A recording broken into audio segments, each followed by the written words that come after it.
Hi everyone! Good morning! Kamusta po ang lahat? Sana'y okay.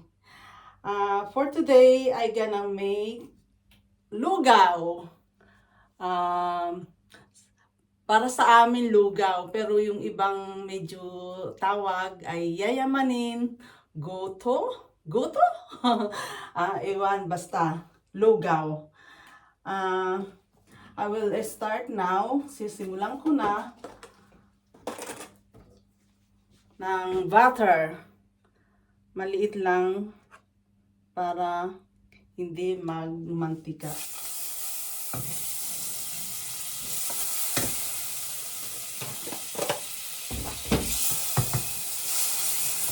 Pahinaan kasi ang butter madaling masunog. Then lagay ko na ang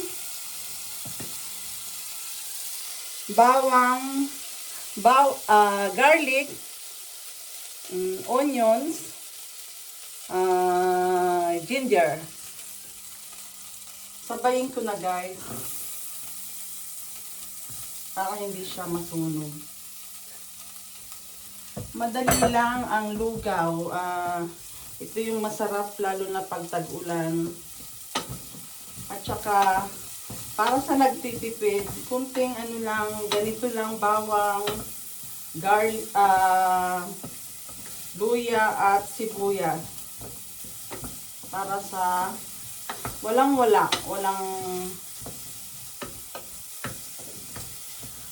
budget. Pero kung meron naman, pwede nyo lagyan ng kahit ano, chicken or seafoods, pwede. Nilagyan ko pa guys, parang dry kasi.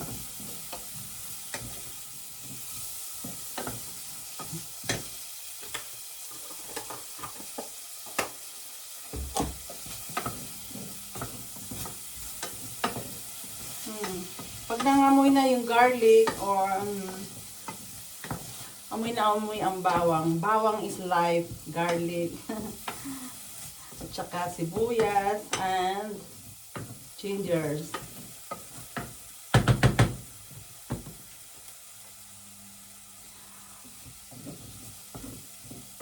Bagay ito sa tag-ulan o malamig na panahon. Lalo na sa Pilipinas, balita ko ngayon, may bagyo, sana'y okay ang lahat. Stay home para safe po kayong lahat. Kung hindi naman kinakailangan, ingat-ingat. Pero kung halimbawang tingnan nyo ang kapaligiran nyo, kung hindi gaanong safe para sa pwede po kayo kaagad na lumikas, transfer ng matitirahan para siguradong ligtas ang lahat. Di bali na ang bahay nyo mawala or gamit, okay lang yan, mapapalitan. Pero yung life nyo, hindi yung mapapalitan guys. After na, ilagay na natin yung rice. Guys, nahugasan ko na po yung rice. 1 cup, small cup lang po. Yung rice, kasi marami na po yan. Make sure na wash nyo na yung rice. Then, lagay po natin, igisa ng konti. Igisa po natin. Bango. Ang bawang talaga nagpapabango at saka yung yung luya. Gingers.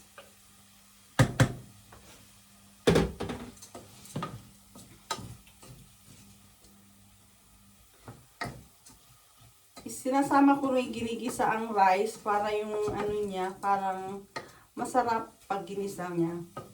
Before mo lagyan ng water.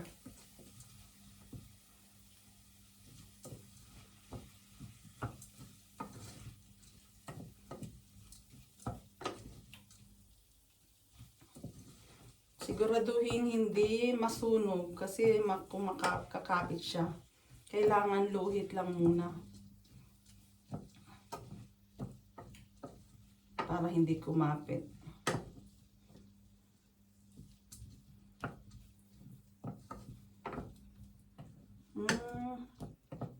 Amoy na amoy yung ano. Pwede na rin natin lagyan ng salt. Para yung kumapit yung ano niya, yung lasa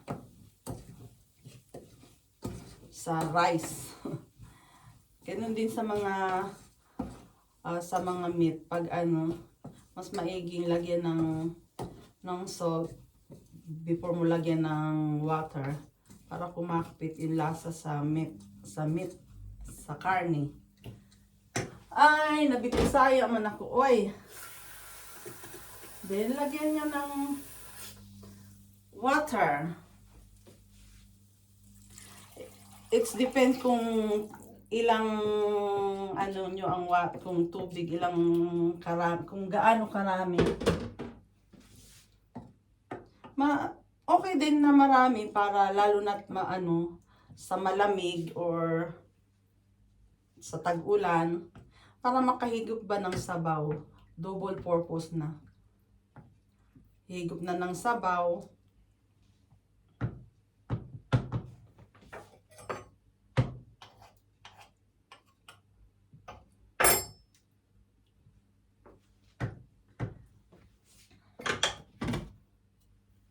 Tapos, di ko alam kung ano to sa Tagalog. Para yung sa Bisaya, sa Waray, panakot. Panakot. Hindi yung pantakot ha, panakot.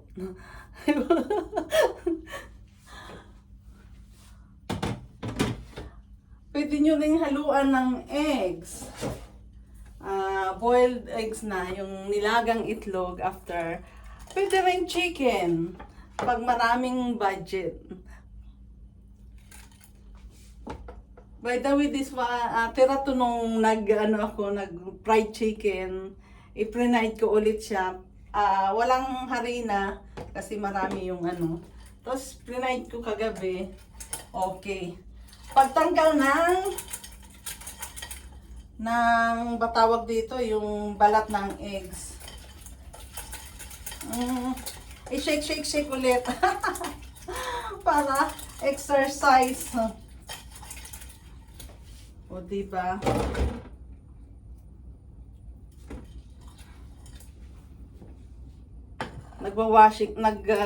Nagsalang ako guys, kaya parang may maingay. Oo. Ang dali. Diba? Ang dali magtanggal. I-shake mo lang.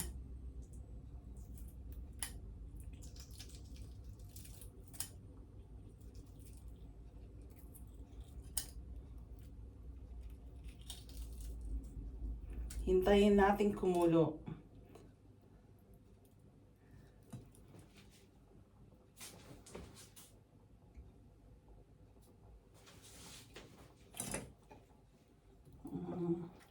Para hindi dumikit yung kailangan halo-haloin. Ihalo-halo. Ihalo-halo para hindi dumikit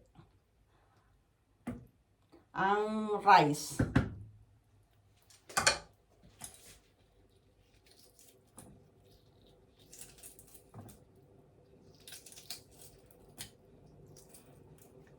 Sobrang saya ko nung Fiesta Hamburgs.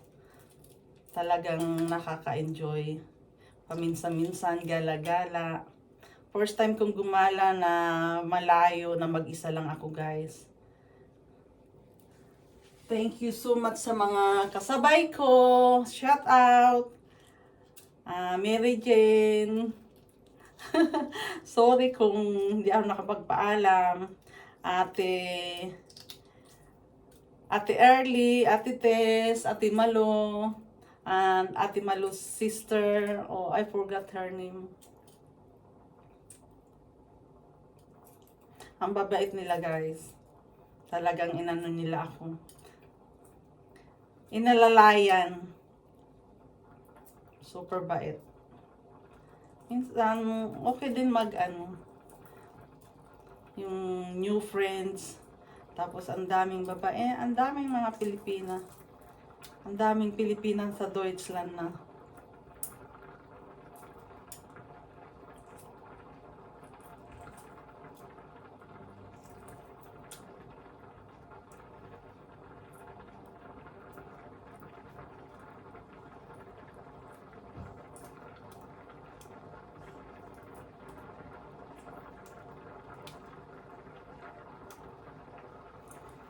Kumukulo na siya.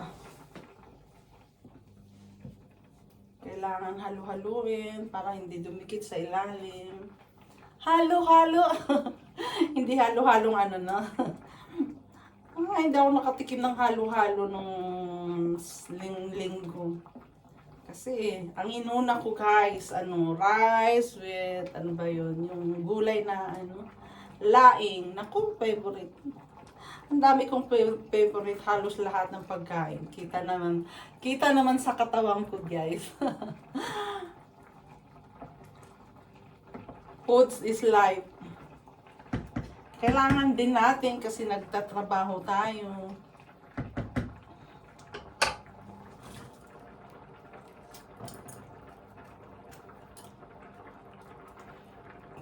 Guys, itong lugaw, madali lang. Madaling lutuin at saka lalo na yung walang-wala.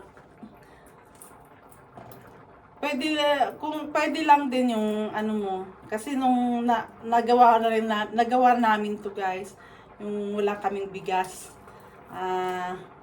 Kunti lang bigas namin para tipirin, kailangan ganito ang lagi naming ginagawa noon. Ginagawa ni mother. Shout out sa nanay kung mapagtiis. Kaya hangga't maaari guys, kaya gusto ko rin sana may balik ulit dito si mother. May awa ang Diyos.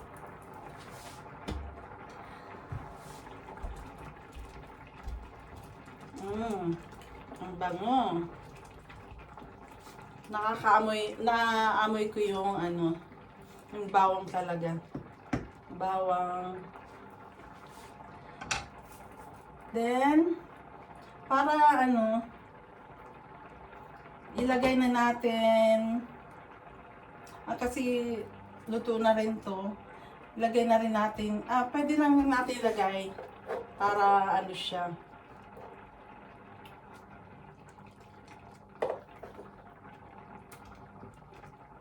Pwede nyo haluan din ng gulay.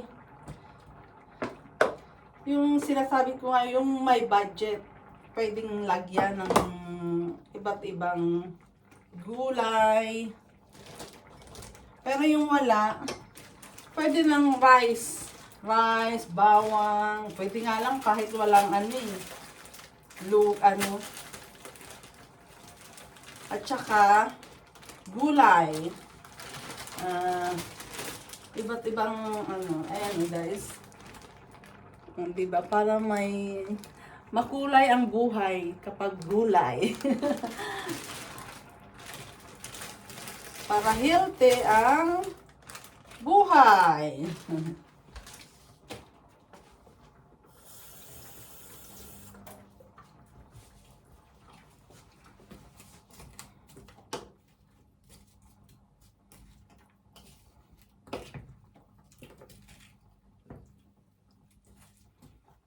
Guys, dagdagan ko ulit ng water kasi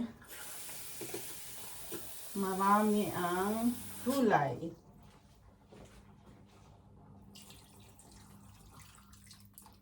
Si asawa, kumakain siya ng lugaw.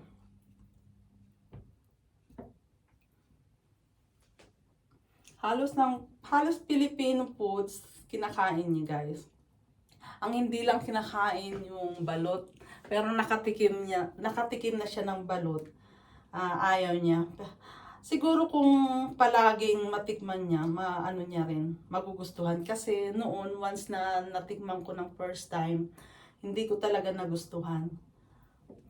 Pero nung parang, gano'n naman ako pag halimbawa sa umpisa, di ko gusto ang lasa, ayaw, di mo type, parang di talaga. Pero pag parang dahan-dahanin mo siya na parang kinakain mo na ng paunti-unti. Parang nagugustuhan na pag habang nagtatagal. Takpan muna natin guys.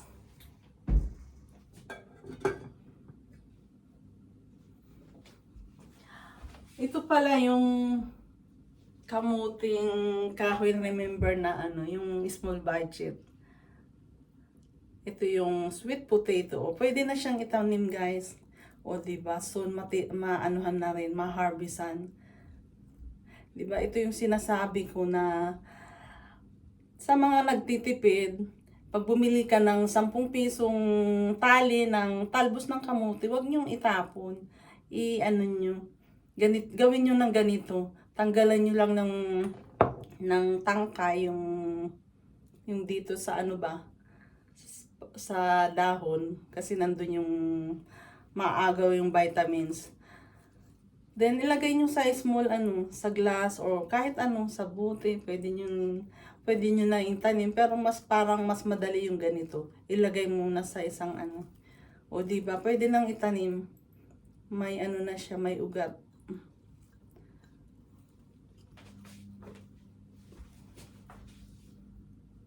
Tatanim ko yan pag hindi masyadong bisihan ang inday.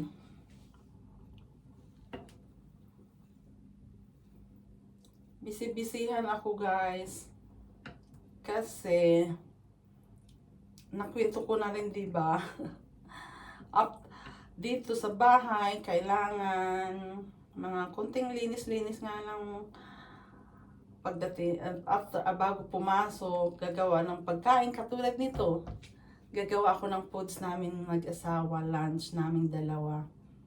Then konting linis. Tapos, alabas ang alaga. No, sa Mili? Kawawa naman si Samili. Bihira namin malaro ngayon. Tapos pupunta ang asawa ko kay Umay. Hatid ako sa work. Dahil kailangan bigyan ng medicine ng ano niya para sa umaga.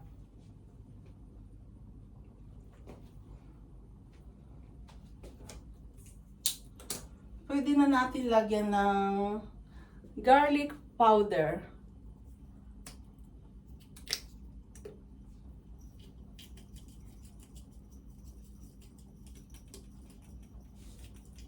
Shake it, shake, shake, shake, shake. Kailangan happy para masarap ang niluluto. Happy, happiness. Then, black pepper.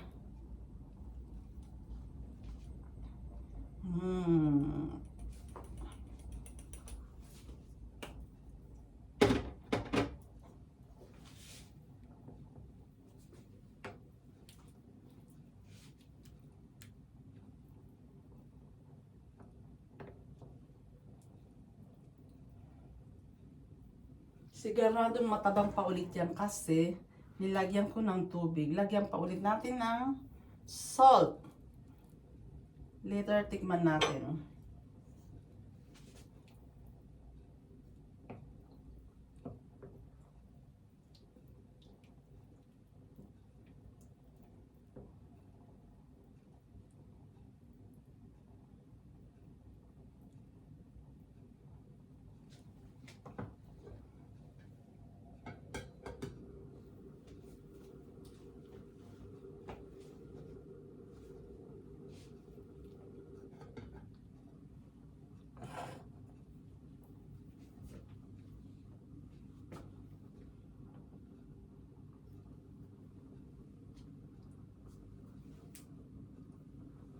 Then,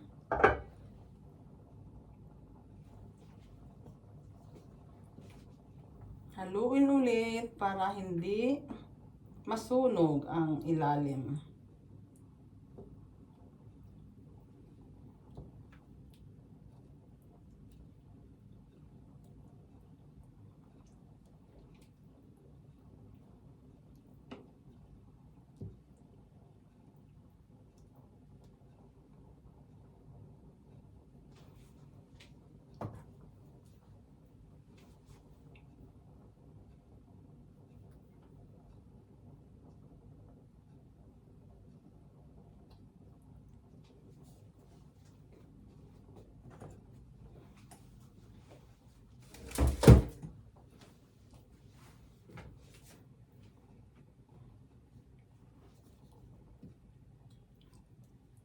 Guys, samahan nyo ng love ang pagluluto para masarap.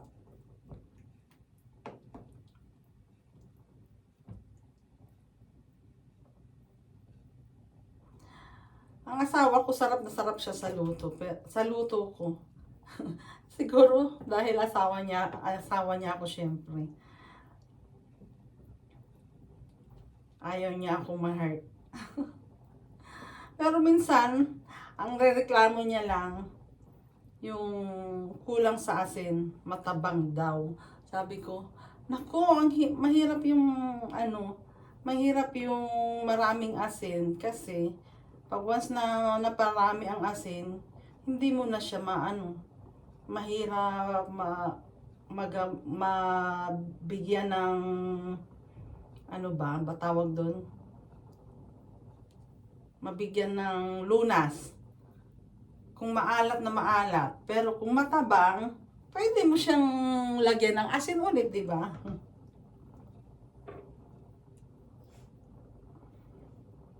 Tikman natin ang lasa ng ating lugaw.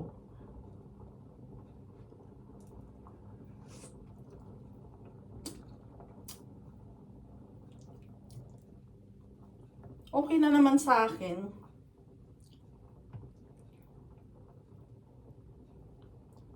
Tikman ko ulit. Kasi para maano ko.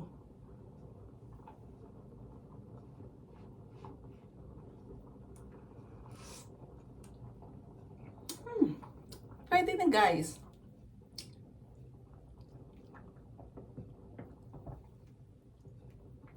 Hayaan ko na si asawa mamaya magreklamo. Kung gusto niya pa ng asin, sana lang magdagdag. Dagdagan ko na lang ng black pepper. At saka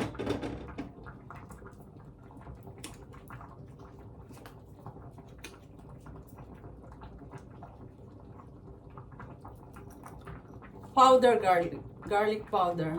Lagay ko rito kasi pag nagbubuo-buo.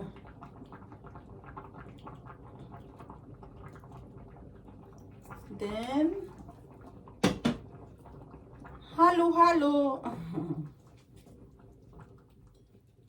Halo-halo with love.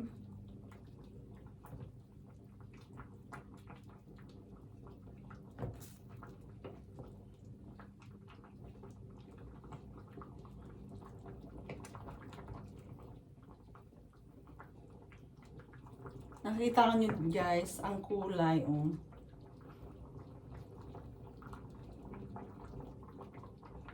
Ang kulay ng lugaw ko, makulay.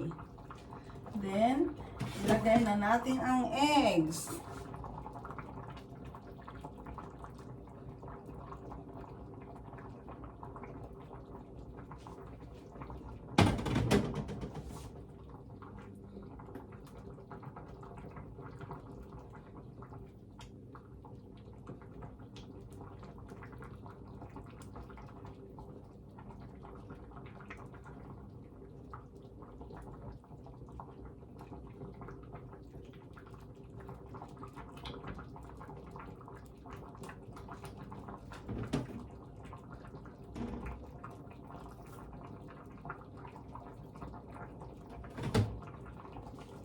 Ihuli na natin ang panakot.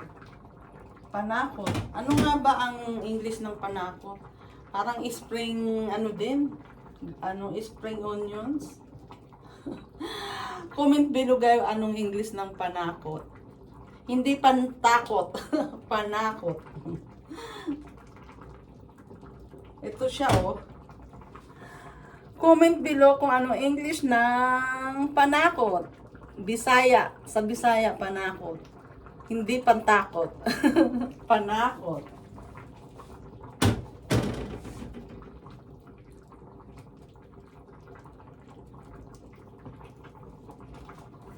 Then, lalagay na ako sa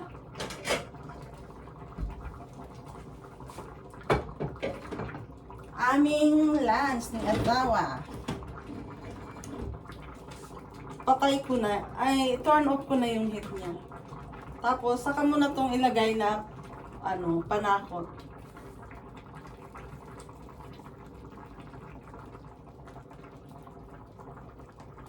Hindi ba ang kulay?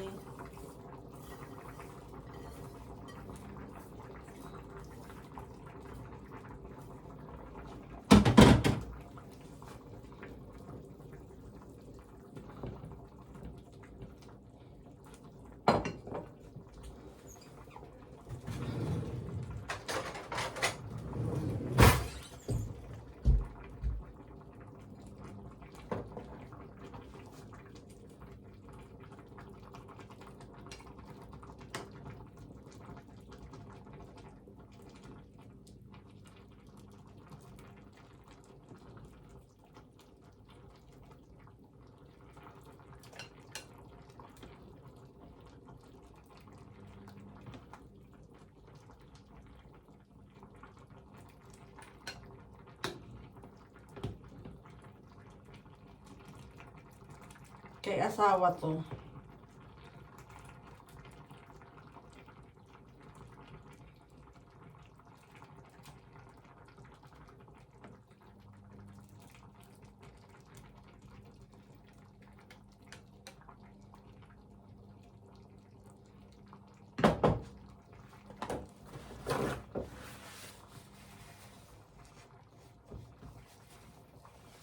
Tara guys, kain po tayo. Ito po ang lugaw ko para sa malamig na panahon. Madaling gawin. Pwedeng rice lang. Kung walang-wala. Pero kung gusto nyo ng maraming sahog, dagdagan nyo. Ilagay nyo na ang gusto nyo isahog. Thank you for watching guys. Have a good day. God bless.